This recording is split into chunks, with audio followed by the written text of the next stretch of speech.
ku itariki ya 3 Nyakanga 2023 mu murenge wa Ririma akarere ka Bugesera umuryango nterankunga wo mu gihugu cy'Ubutaliyani Fondazione Marsegadria Honoras wahaye impanuro abanyeshuri basoje amasomo y'imyuga itandukanye bafashwa nawo ndetse banaha imiryango ibiri itagira hiba inzu nziza zo kubamo bubakiwe zitwa 2-in-1 ndetse niyo basaniye undi muryango w'abantu 10 kugira ngo babashe kubamo bisanzuye. Abanyeshuri basoje amasomo y'ubwubatsi gusudira gukora imisatsi n'ubudozi bagiriwe inama yo kujya gushyira mu bikorwa ibyo bize bakaba abanyamwuga nyabo bakaba nabandebereho bityo bakiteza imbere n'imiryango yabo. Abahawe amazi nabo bagiriwe inama zo kuyafata neza kugira ngo akomeze arangwe n'isuku ndetse n'abashyiriwe mu nzu uburiri bwa nyiri urugo ndetse n'ubw'abana bishimiye impano bahawe bashima cyane Fondazione Marsegadria Honoras bashima Imana ko ngo baramaze imyaka myinshi mu macumbi y'abandi.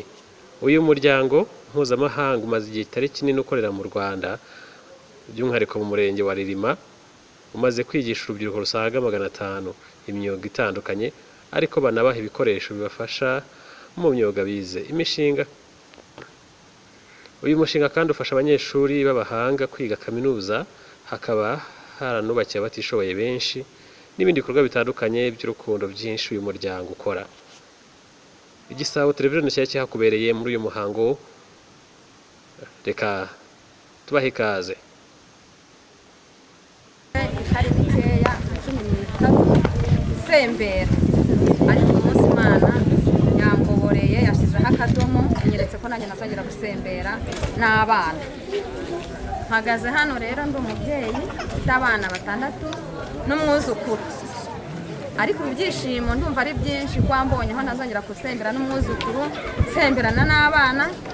Uyu mushinga ntacyo nabona nawunganya uragahoraho n'abandi uzabagereho nzifatanya nabo mu byo nshoboye byose kandi nzababera imfura mu byiza bankoreye. Ntabwo nzababera ikigwari ngo mbasebye ku byiza bankoreye.